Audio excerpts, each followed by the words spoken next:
Halo sahabat Dikbud, di masa kebiasaan baru seperti sekarang ini, ingat selalu pesan ibu. Keluar rumah kalau penting saja ya nak, ingat untuk selalu 3M. 3M itu mudah dilakukan dan bisa mencegah penyebaran virus corona. Menggunakan masker, mencuci tangan dengan sabun dan air mengalir, menjaga jarak. Sahabat Dikbud, kalau kamu sayang keluarga, jangan bawa virus ke rumah ya. Ingat pesan ibu, ingat 3M.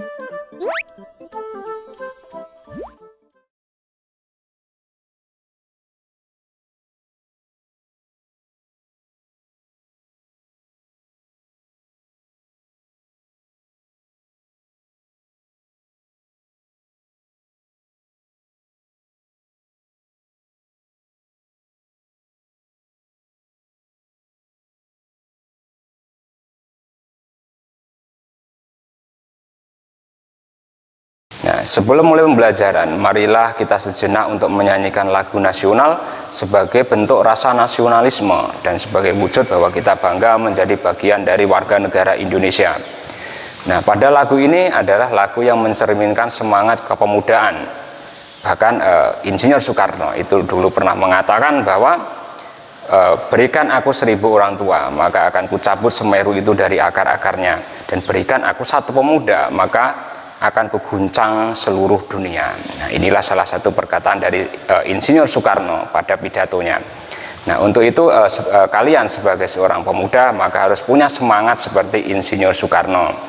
Nah, semangat tersebut dapat kita lihat dari sebuah lagu yang akan kita bawakan pada hari ini yang berjudul yaitu Bangun Pemuda Pemudi.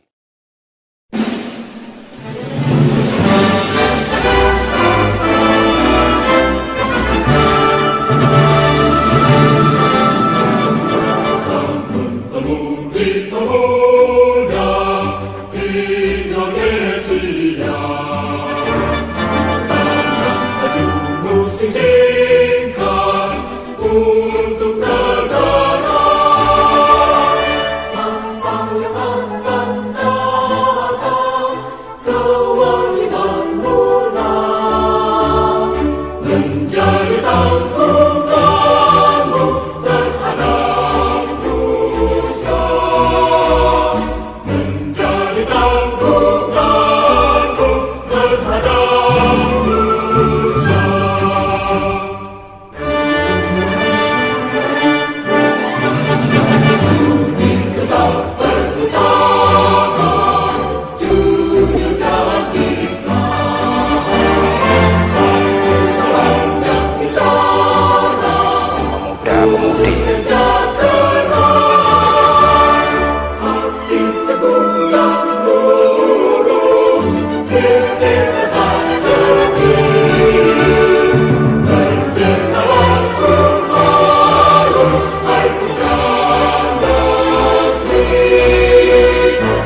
Selamat pagi, salam sejahtera dan salam semangat. Bertemu lagi dengan saya Wahyu Adi Sutrisno dalam mata pelajaran sejarah wajib untuk kelas 11 program studi IPA. Nah, bagaimana kabar kalian hari ini? Semoga kalian hari ini masih diberikan kesehatan dan masih diberikan kesempatan untuk dapat mengikuti pembelajaran pada hari ini. Nah, sebelum mulai pembelajaran, marilah kita berdoa agar dalam kegiatan pembelajaran hari ini kita diberikan kelancaran dan kemudahan oleh Tuhan Yang Maha Esa. Nah, berdoa mulai.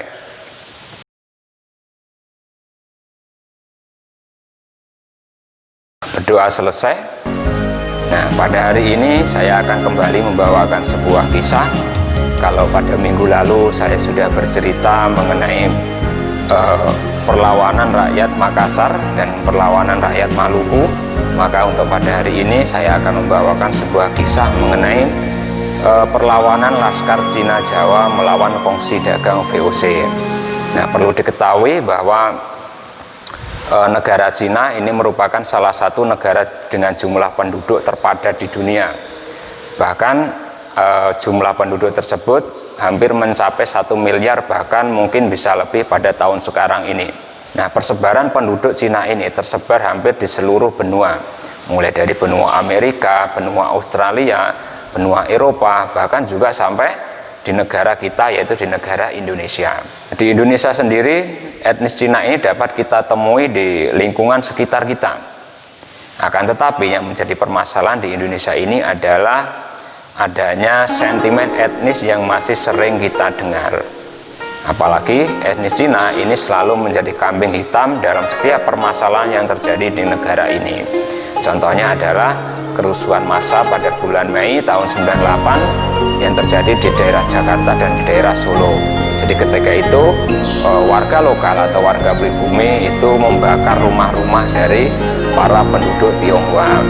Hal inilah yang menjadi poin penting dari kerusuhan yang masih kita dengar antara etnis Cina dengan penduduk pribumi. Dan biasanya kerusuhan etnis ini terjadi pada sebuah wilayah atau daerah dengan komposisi penduduk yang heterogen, yang seharusnya perbedaan tersebut menjadi momentum untuk merajut sebuah perbedaan dalam toleransi. Nah, padahal kalau dilihat dari sejarahnya, etnis Cina ini turut serta membantu dalam proses kemerdekaan negara Indonesia. Jadi mereka ini turut berjuang untuk dapat mengusir bangsa Belanda dari tanah Nusantara.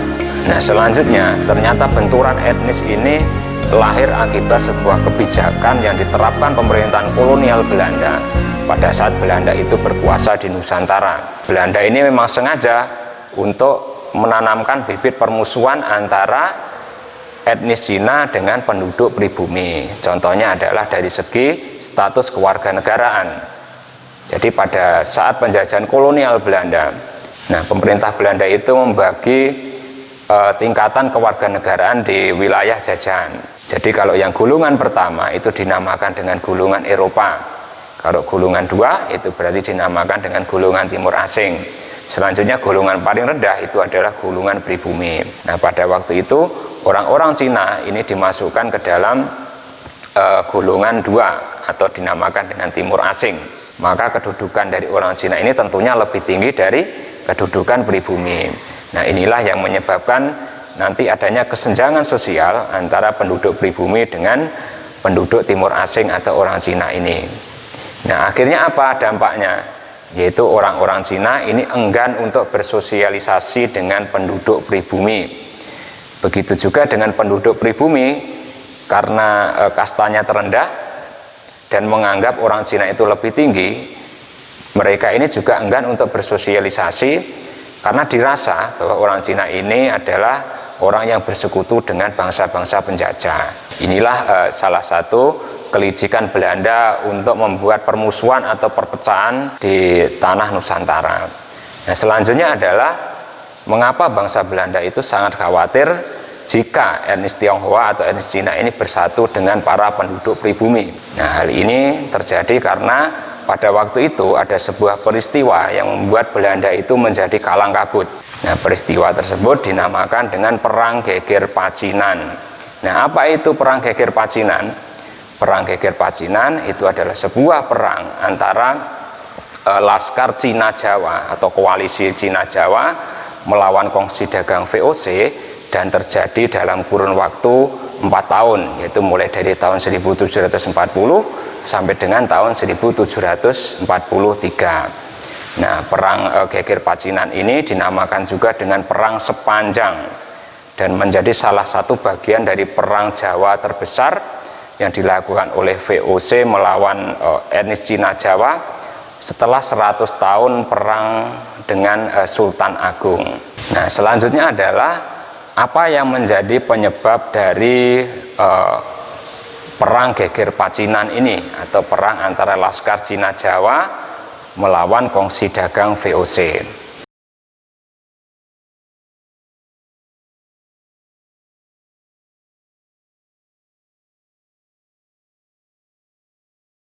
Nah, salah satu penyebabnya adalah pada waktu itu banyak terjadi peningkatan penduduk Cina di wilayah Batavia. Nah, bagaimana hal itu bisa terjadi? Marilah kita simak bersama. Sebelum datangnya bangsa Barat ke Nusantara, hubungan antara Cina dengan masyarakat pribumi atau dengan Nusantara itu berjalan secara harmonis. Hal ini dibuktikan ketika abad kelima atau sejak abad kelima, bangsa Cina ini sudah menjalin perdagangan dengan penduduk Nusantara atau khususnya yaitu di Pulau Jawa. Nah, bahkan mereka ini banyak yang menetap dan menikah dengan penduduk lokal.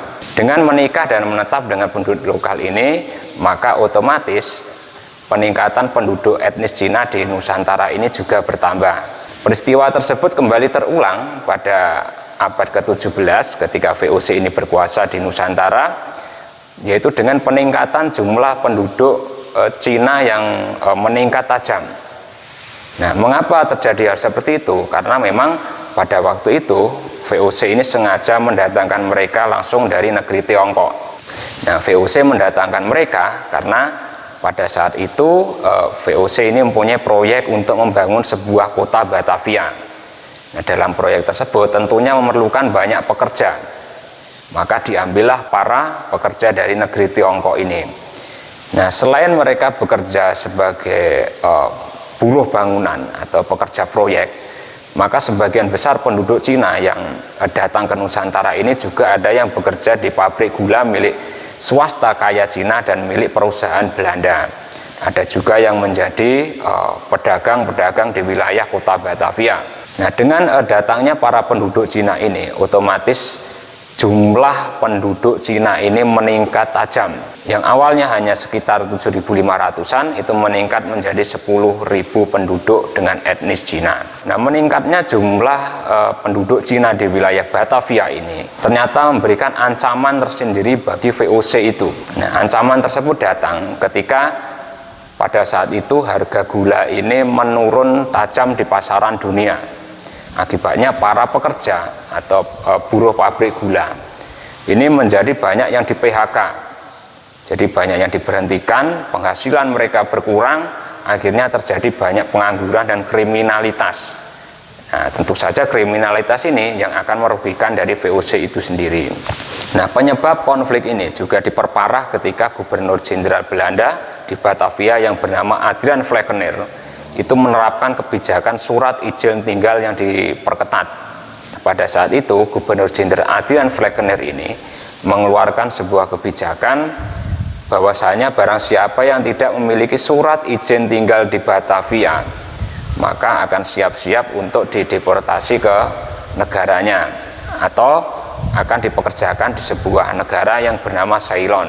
Nah, di sana nanti mereka akan dijadikan budak untuk dipekerjakan di perkebunan milik Belanda. Kebijakan tersebut membuat orang-orang Cina ini beramai-ramai untuk membuat surat izin tinggal. Akan tetapi dalam pembuatan surat izin tinggal ini ternyata terjadi penyelewengan.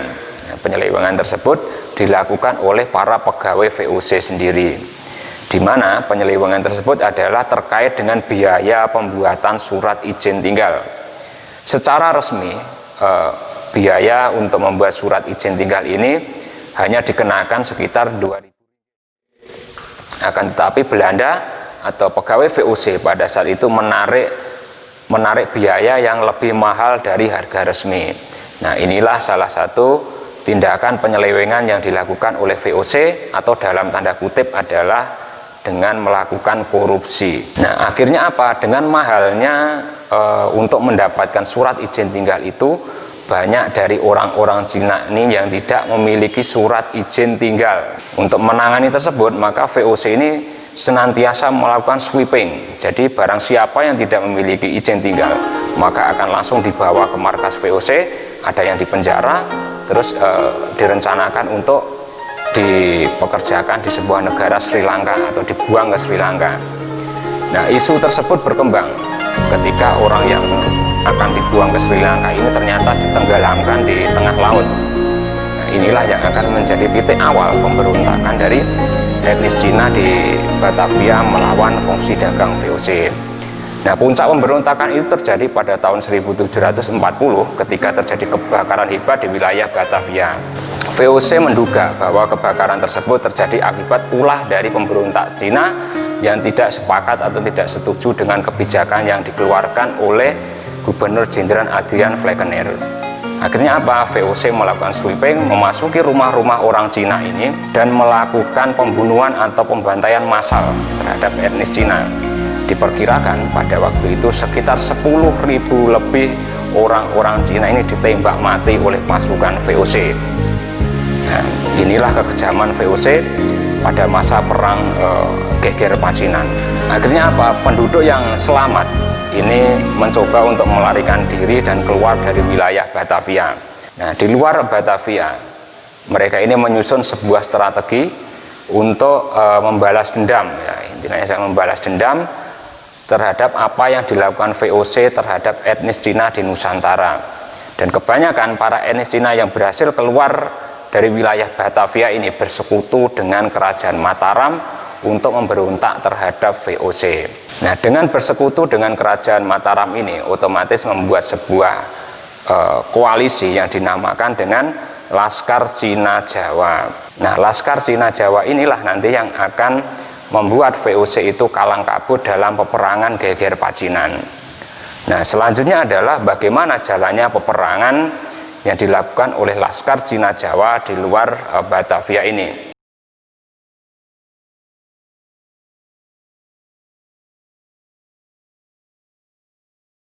Perlawanan dan kekacauan yang dilakukan oleh orang-orang Cina ini kemudian menyebar di berbagai tempat di wilayah Jawa, terutama di daerah Jawa Tengah dan Jawa Timur.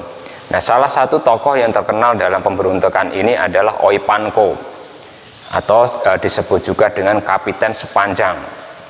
Nah, asal-usul dari penamaan Kapiten Sepanjang ini belum diketahui secara pasti, tapi beberapa sumber itu menyatakan bahwa nama asli dari Oipanko atau Ki Sepanjang ini adalah Singkeh Saupancaing, dan oleh lidah Jawa itu sering disebut dengan nama Sepanjang. Nah, selanjutnya Ki Sepanjang ini memimpin pemberontakan etnis Cina melawan kongsi dagang VOC, bekerja sama dengan kerajaan Mataram Islam yang pada waktu itu Mataram Islam itu dipimpin oleh Pakubuwono II.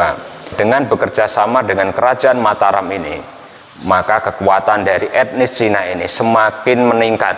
Jadi pada waktu itu Ki Sepanjang ini bekerja sama dengan Mataram Islam di bawah pimpinan dari Mas Garendi, terus ada lagi Pangeran Sambernyowo. Jadi mereka ini membuat sebuah aliansi yang dinamakan Laskar Cina Jawa, sehingga Laskar Cina Jawa ini pada akhirnya nanti akan membuat kalang kabut dari orang-orang VOC itu sendiri.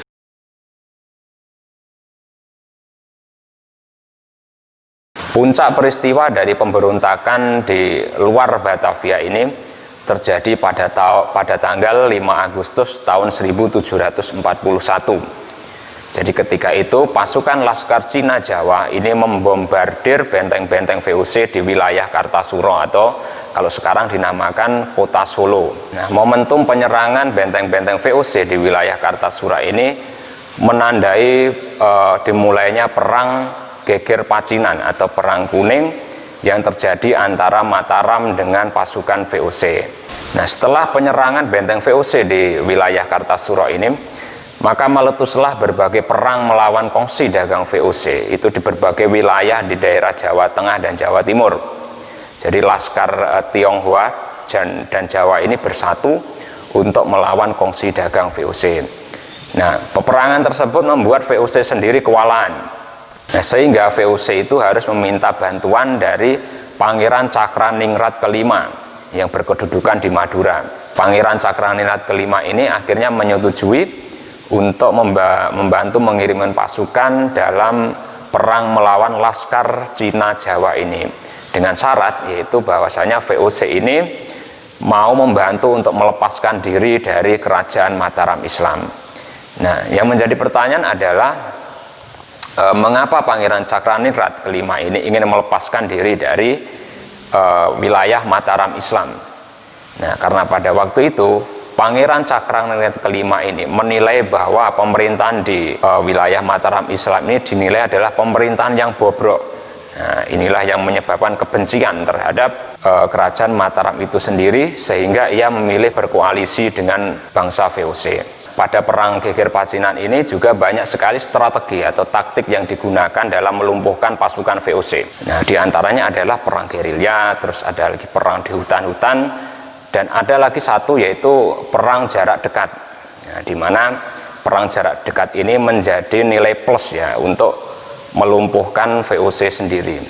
Jadi pada waktu itu para etnis Tionghoa ini banyak yang menguasai ilmu bela diri kungfu, sementara pasukan Mataram itu lebih mengandalkan dengan kemampuan atau keterampilan berkuda dan pasukan kavaleri. Nah, hebatnya lagi pada strategi perang dari Laskar Cina Jawa ini, mereka menteror secara mental dari pasukan VOC sendiri, yaitu dengan menyusup ke markas besar VOC dan memenggal kepala dari pasukan VOC itu sendiri. Nah, hal inilah yang membuat nyali VOC pada waktu itu semakin ciut. Akan tetapi dalam peperangan Geger Pacinan ini sangat disayangkan. Nah, mengapa demikian? Karena pada waktu itu Pakubuwono II ini justru berkhianat. Jadi Pakubuwono ini berkhianat dan memilih bersekutu dengan VOC. Karena apa?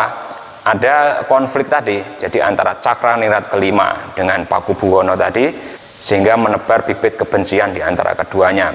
Selain itu kondisi Mataram pada saat itu memang sudah hampir di ujung tanduk ya, jadi sudah mulai ada titik keruntuhan pada kerajaan Mataram itu sendiri. Nah, padahal pada waktu itu Laskar Tionghoa ini sudah mengucap sumpah setia terhadap Pakubuwono II bahwa mereka ingin bersatu untuk mengusir bangsa VOC ini dari bumi Nusantara. Nah, menanggapi hal tersebut, maka pasukan dari Tionghoa atau Laskar Tionghoa ini kembali berbalik menyerang Pakubuwono II. Karena apa? Yaitu tadi sudah dianggap berkhianat, ya. Berkhianat dan malah memilih bersekutu dengan pasukan VOC. Nah, sebagai simbol perlawanan terhadap Pakubuwono II yang telah berkhianat tadi, maka Laskar Cina Jawa ini mengangkat Raden Mas Garendi sebagai Sunan di Kartasura dengan gelar yaitu Sunan Amangkurat V Senopati ing Ngaloga Ngabdul Rahman Sayyidin Panutagomo. Pengangkatan Mas Garendi menjadi Sunan Kartasura ini tidak lepas dari sebuah peristiwa yang terjadi pada bulan Juni tahun 1742. Ketika itu Raden Mas Garendi ini berhasil memasuki wilayah Kartasura dan berhasil merebut Keraton Surakarta dari dominasi Pakubuwono II dan pasukan VOC. Sehingga mereka, yaitu Pakubuwono II dan VOC ini, melarikan diri ke wilayah Magetan dan Ponorogo, dan di sana mereka ini menyusun sebuah strategi untuk menyerang balik dari Keraton Surakarta ini. Nah, setelah menjadi penguasa di Keraton Surakarta ini, maka ada nama lain, dan nama lain yang diberikan kepada Raden Mas Garendi ini, yaitu adalah Sunan Kuning. Ya, mengapa disebut Sunan Kuning? Penyebutan Sunan Kuning dari kata kuning ini diduga berasal dari penyebutan atau pelafalan dari huruf Cina atau kalimat Cina yang artinya adalah Chunling. Maka orang Jawa menyebutnya yaitu kuning. Nah, ada juga persepsi lain yang mengatakan bahwa Sunan Kuning atau Raden Mas Garendi ini dikarenakan karena dia dianggap sebagai Raja Jawa yang berasal dari etnis Tionghoa. Nah, inilah penyebutan dari Raden Mas Garendi atau Sunan Amangkurat V. Meski telah berhasil merebut Keraton Surakarta, perlawanan antara Laskar Cina Jawa melawan kongsi dagang VOC ini masih tetap berlanjut di bawah pimpinan dari Amangkurat V. Bahkan perlawanan tersebut semakin sengit karena Amangkurat V ini harus menghadapi koalisi VOC, Pakubuwono II dan Cakraningrat V. Dan pada akhirnya pada tanggal 20 Desember tahun 1742, Pakubuwono II ini kembali berhasil merebut Kesultanan Mataram dari tangan Amangkurat V, sehingga dia kembali bertahta di Kesultanan Mataram Kartasura. Kekalahan yang terjadi pada pasukan Amangkurat V ini terjadi karena kondisi yang sudah sangat lemah serta tewasnya beberapa pemimpin perjuangan dalam pertempuran. Nah, sehingga pada waktu itu pasukan dari Amangkurat V atau Sunan Kuning ini bergerak ke wilayah timur atau menuju ke daerah di Jawa Timur, dan akhirnya pada tanggal 2 Desember 1943 Sunan Kuning atau Raden Mas Garendi atau disebut juga Amangkurat V ini menyerahkan diri kepada pihak VOC. Nah, sebagian sumber itu mengatakan bahwa Sunan Amangkurat V ini mengadakan perundingan dengan VOC, dan pada akhirnya oleh VOC Sunan Amangkurat V ini dibuang ke sebuah negara yang bernama adalah Sri Lanka. Nah, itulah kisah perjuangan dari Sunan Kuning dan tokoh-tokoh penting dari peristiwa Geger Pacinan. Nah, mungkin itu untuk materi pada hari ini. Untuk tugasnya silahkan dilihat pada Classroom. Terima kasih. Assalamualaikum warahmatullahi wabarakatuh.